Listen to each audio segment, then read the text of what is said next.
Hi guys, Liesel here. I just wanted to let you know that the Mommy Labor Nurse podcast, as you know it, is getting a huge facelift. I'm so excited.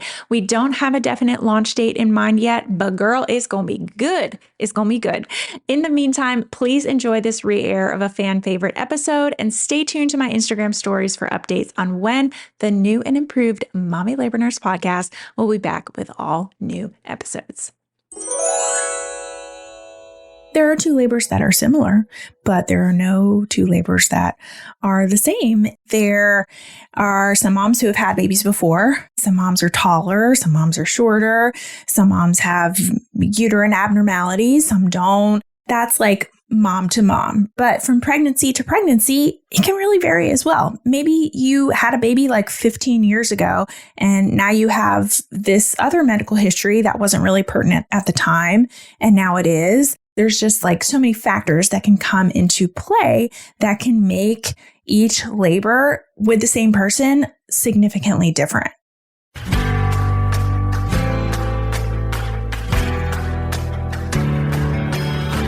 You're listening to the Mommy Labor Nurse podcast, where you'll gain the tools, knowledge, and confidence you need to erase the unknowns, feel in control, and have an even better birth no matter how you deliver. My name is Liesel Teen, mom of two, practicing labor and delivery nurse, and your host. From over 8 years and counting of working at the bedside, I know that knowledge is the key to an even better birth. So tune in each week to learn about all things pregnancy, birth, and postpartum from me, a labor and delivery nurse that's seen it all. And now let's get into this week's episode. This week on the Mommy Labor Nurse podcast, I am excited to be answering some listener submitted questions from the podcast hotline. Did you know we have a podcast hotline? Yes, we do. First up, we have a mom-to-be who's hoping for a VBAC after a C-section during her first pregnancy. She explains that she's already feeling some discomfort around her C-section scar and wonders if this could indicate an increased risk for uterine rupture, and more largely if pursuing a VBAC is a safe option for her. Next, we have Taylor, a second-time mom who's curious if this labor will be similar to her first, which involved very frequent contractions that led to an epidural she was hoping to avoid. Now, if you want to submit a question to be featured on the show, all you have to do is call me on my hotline, and just leave me a little voice message. It's super easy. The phone number is 919-213-8719.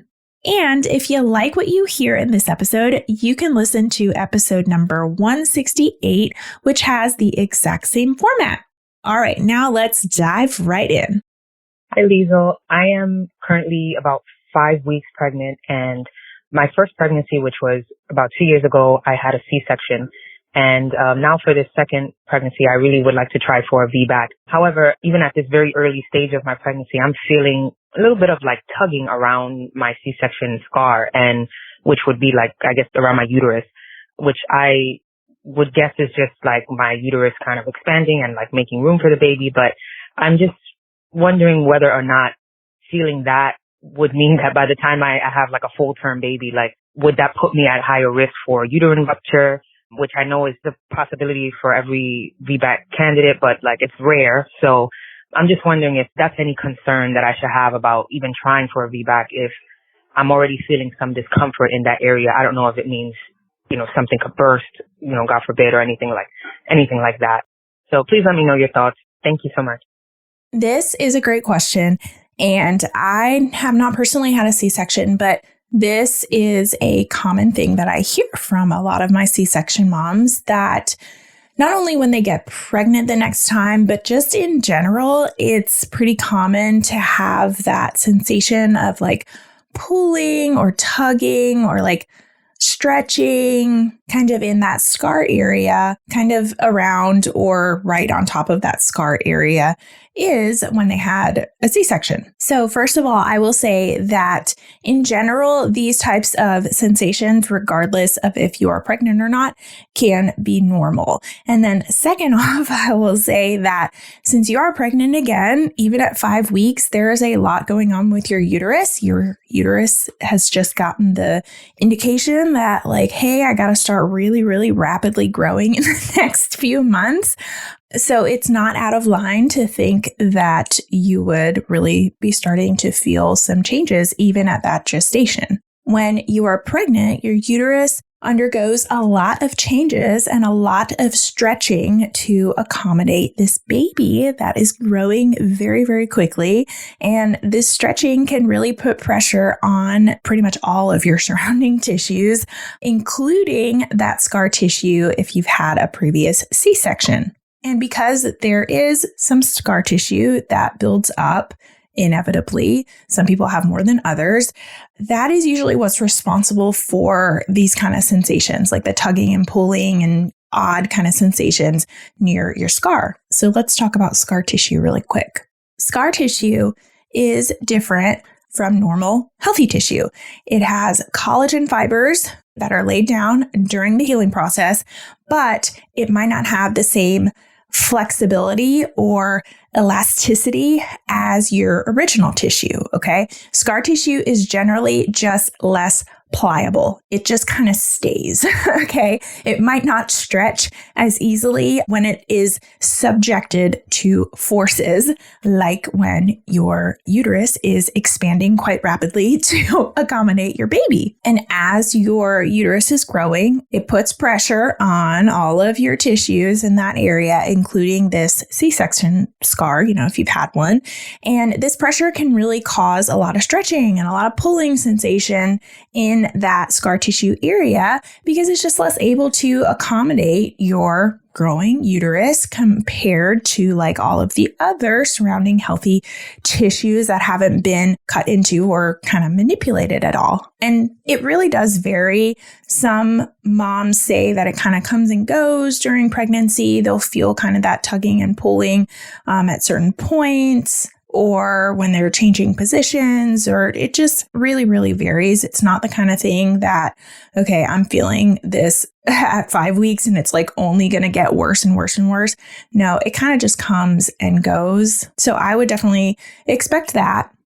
If you haven't heard of the baby and children's sleepwear brand Ergo Pouch, well, guess what? They are currently celebrating their 15-year anniversary. For 15 years, Ergo Pouch have been supporting parents and babies around the world on their sleep journeys with their premium certified organic and natural fiber TOG-rated sleepwear and sleep solutions. Their Safe Sleep approved range covers ages newborn to 6 years and takes the guesswork out of what to dress a child in for sleep with their free room thermometer and what to wear guide included with every pouch.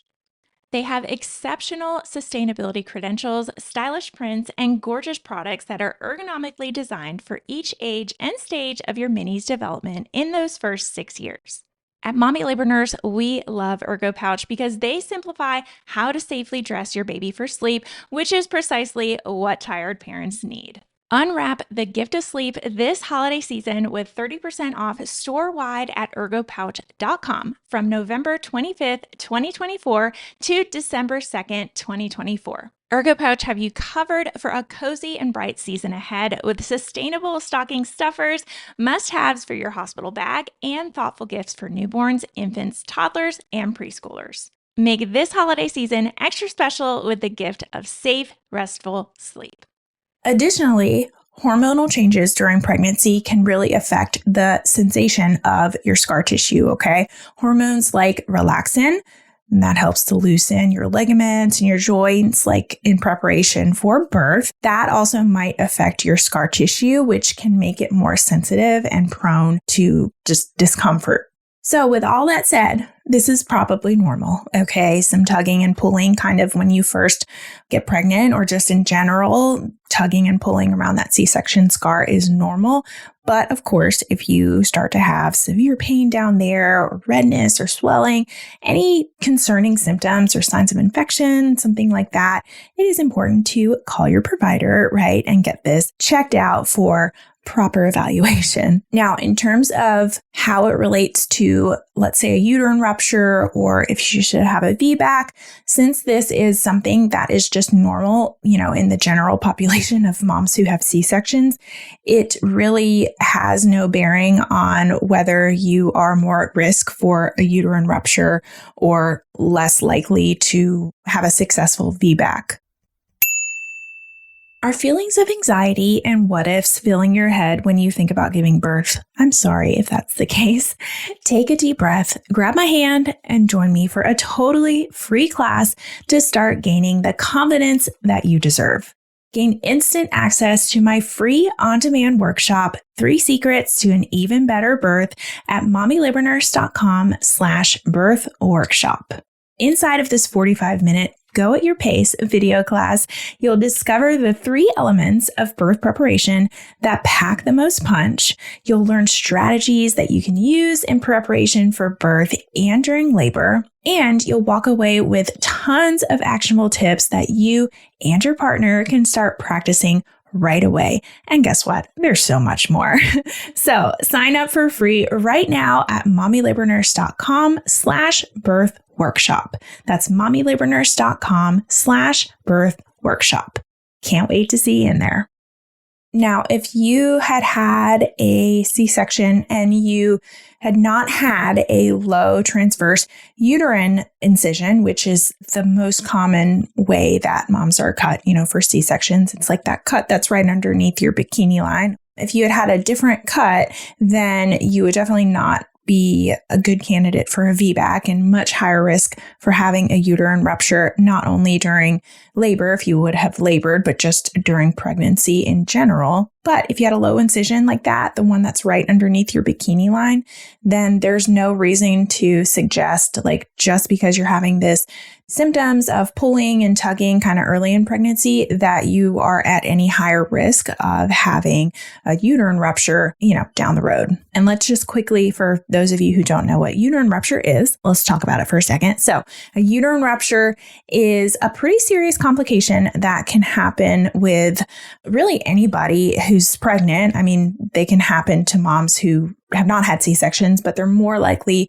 to happen during labor for a mom who's had a C-section before. And it's where your uterus partially or completely separates. There's a big old tear in the wall of your uterus, and this can be life-threatening, not only for baby, but also for you. You can start bleeding really, really rapidly, and especially if you have a uterine rupture right on your placenta, like your placenta can detach, it's bad news. We don't want uterine ruptures, okay? Now, like I said, they are more common for moms who are attempting VBACs, vaginal birth after C-section, compared to moms who just have had a C-section before, and maybe they're coming in and they're just having another C-section and they're just pregnant and they just have a uterine rupture, or, moms who just have a uterine rupture without any previous history of a C-section. But it is important to note that with uterine ruptures, even if you are a VBAC mom, you're VBACing, it's a very, very low risk, okay? Ranges from 0.5% to 1% of women with one previous low transverse C-section incision, that bikini, incision. So that risk is very, very low, but obviously it's still there. And some moms do choose to say, hey, there's this risk, and I also have, XYZ going on. I'm going to have a repeat C-section. Some moms say, I understand that risk, but I would rather try for a VBAC because of XYZ. Okay. Very, very personal, individual decision, and just a decision that should be made on an individual basis after you consider a lot of different factors. It's hard to just sit here and say, VBAC is always better than having a repeat C-section, right? Because there are so many different types of scenarios, and it really, really just depends. But VBACs can offer a lot of potential benefits. You avoid another surgery, right? And the risks that go along with having another repeat C-section. You typically have a much shorter recovery time, and you get to experience a vaginal birth. So I will end with, if you are considering having a VBAC, it is super important to have this discussion with your provider and find a VBAC friendly provider is what I call them. Start to do your research. If you are pregnant, for the second time or however many times, and you are like, you know what, I am going to go for this VBAC thing. That is my number one advice to you, is to seek out a VBAC friendly provider. Start looking around, start reading reviews, start searching in mom Facebook groups and asking people like, who's your OB? There's so many ways that you can kind of go about this, but it is important to have this discussion. They can help assess your individual circumstances and discuss the benefits versus risks of VBAC versus C-section more in depthly than I can just on this podcast, right? And just provide you individual guidance based on your situation. And then you both can make a nice informed decision together about what is best for you and baby. Love it. Okay, next question. Hi, Liesel. My name is Taylor. I was just calling with a question about comparing my two labors. I'm not pregnant with my second yet, but something I want to know is my labor destined to be like my first one? The first time I was having contractions every 2 minutes the whole time, which ultimately led me to getting an epidural, which I wanted to avoid. So I guess my question is my second labor going to be the same? And should I expect the same thing, or is every labor different? Thanks. I love this question too, because it gives me the opportunity to talk to you guys about how every labor is different. There are no two labors that are the same. There are two labors that are similar, but there are no two labors that are the same. And let's just elaborate on that. Okay. So they can really, really vary significantly. Okay. From person to person, but even pregnancy to pregnancy. Now, from person to person, there are some moms who have had babies before. Some moms are taller, some moms are shorter, some moms have uterine abnormalities, some don't. Sometimes, you have certain medical history that this mom doesn't have. That's like mom to mom. But from pregnancy to pregnancy, it can really vary as well. Maybe you had a baby like 15 years ago, and now you have this other medical history that wasn't really pertinent at the time, and now it is. Maybe you have the sperm is different. Okay. That actually can make a difference. Maybe this pregnancy is an IVF pregnancy and this one wasn't. Maybe the baby is just a lot bigger than your first one, or your first one was a lot bigger than this baby. Maybe you went into labor spontaneously this time and you didn't the last time. Maybe you're laboring at 37 weeks versus 41 weeks. There's just like so many factors that can come into play that can make each labor with the same person significantly different. So there's that spiel to kind of understand. All right, the sound of that heartbeat means it's time for this week's segment of Birth It Up Babies. This one says, my time finally came. Oh, I feel that. Baby boy was born yesterday after 34 hours of labor with no epidural after taking your course. After a while of laboring and stalling, they put me on low Pitocin to get things moving along, which definitely amped up the pain. I was so exhausted and hurting pretty bad, so I opted for IV pain meds so I could try to rest a bit better between contractions. They bumped up the Pitocin once and I was really starting to struggle, but I was able to cope with the pain thanks to a lot of your helpful tips. I got to a point where I could not resist the urge to push during contractions, but the nurse told me they were still too spaced out and I was only 5 centimeters an hour ago, so she was going to up the pit again. Ooh. I told her not to and asked her to please have the midwife come and check me, and sure enough, I was 10 centimeters and ready to push. That's, usually what that indicates. I'm so glad I advocated for myself and so thankful I took your course. Oh, I love it. And she says, oh, and I don't think I would have made it without the TENS unit. So freaking helpful. That's great feedback. Yeah.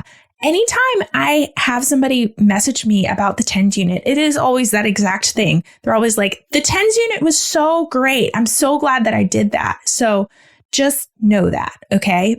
Get yourself a TENS unit. If you are planning on giving birth, going to try and plan on giving birth without an epidural, it can be such a useful tool. If you want to have an even better birth, just like this mama, head on over to mommylabornurse.com/courses to learn more about our 3 online on-demand birth classes. With that spiel is also the fact that there are patterns that exist. Like if you've had a baby before, like your first labor, your first baby generally takes a little bit longer than your second, your third, or your fourth. And usually what we see is if you've had, if this is third or fourth, like they usually get shorter the more babies that you have, but that's not always the case, right? There are obviously some outliers out there. And this can be attributed to factors like your uterine tone from being pregnant before, just you've done this once before, like mentally you've gone through the process before. So you're like just more familiar with the process. So that can actually make a huge difference in like how quick your labor is. And your body has just done it before, right? So your body just sometimes is like, oh yeah, I've done this before. This is how I get myself into labor, and this is what I have to keep doing to have this baby, okay? And a lot of times with second or third or fourth time moms, you come in and you're in labor, or maybe you're even being induced and your cervix is a little bit open already, and it's a little bit prepped because you've had babies before. You don't have that thick, hard,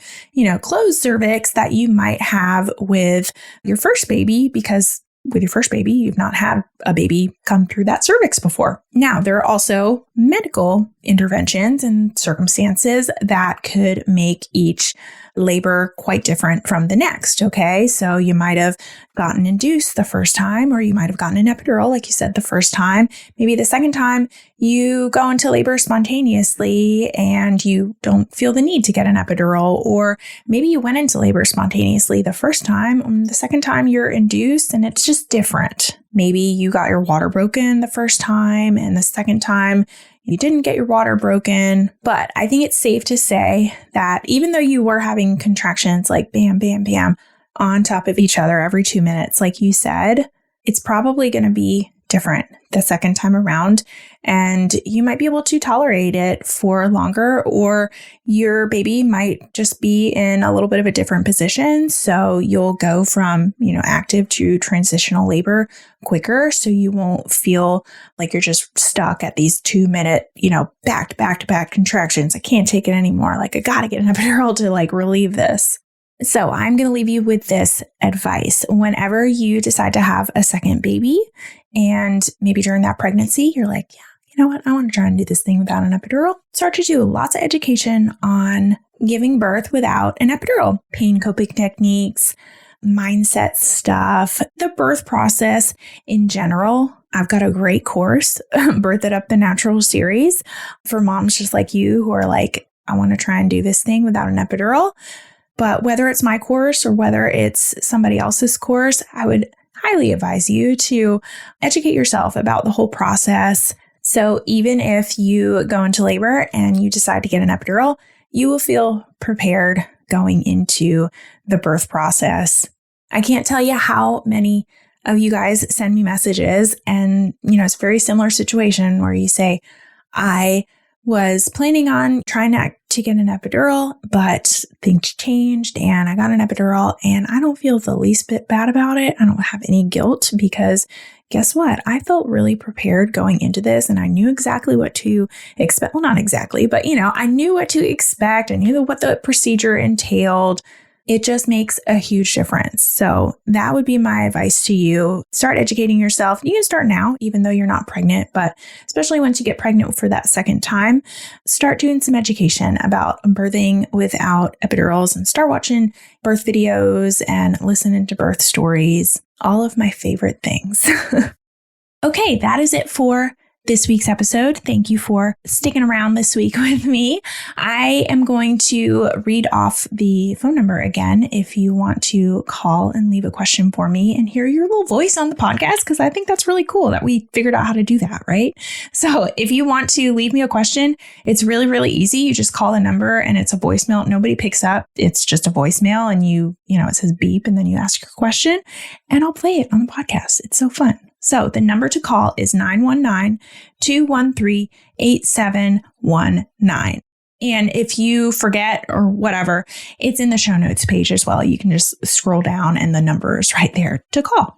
I really like doing these episodes. I really like hearing y'all's voices because I feel like I just am more connected to you. The podcast is different from Instagram because you guys can leave me comments, and reviews and stuff, which go do that if you haven't done it and give me 5 stars because that actually helps the podcast a whole lot. If you hit the 5 stars and then you leave me a little review and say, hey, I really like this episode, or hey, like Liesel's the best, or whatever you want to say, that actually helps a whole lot. But side note, I feel like Instagram is so much different, or any other platform is so much different than a podcast because I can't see y'all's comments, like on YouTube videos or on Instagram or TikTok, you guys can comment. If I put something out, you guys can comment and say, hey, this is how I feel about this. But with podcast episodes, I just kind of put it out and I hope that you guys like it because I see how many people listen to it or how many people don't listen to it, or I read, a review or something and they reference this episode.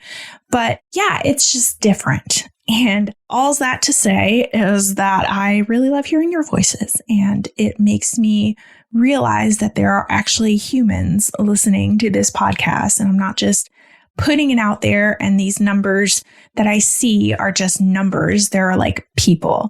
So thank you to everyone who calls in and asks questions. Thank you guys to leaving reviews and just sending me messages about how much you like the podcast. It's so sweet. So call me and leave me a voicemail, or, just call me and don't ask me a question and just tell me how your day went. I don't know. I just like to hear your voices. Okay. Oh, and I forgot to say, next week's episode is going to be a birth story.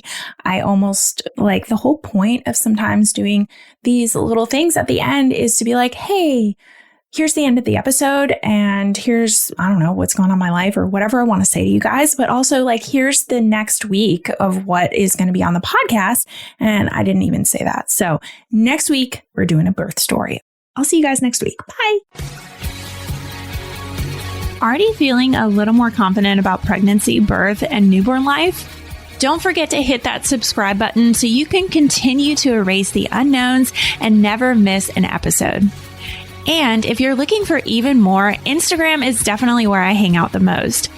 Come join our community of more than 500,000 moms for birth education, tips, and solidarity. You can find me at mommy.labornurse. Check out today's show notes and a searchable library of every Mommy Labor Nurse podcast episode at mommylabornurse.com/podcast. And while you're there, be sure to head to the blog to learn about our online birth classes too. See you next week. And remember, you can have an even better birth no matter how you deliver.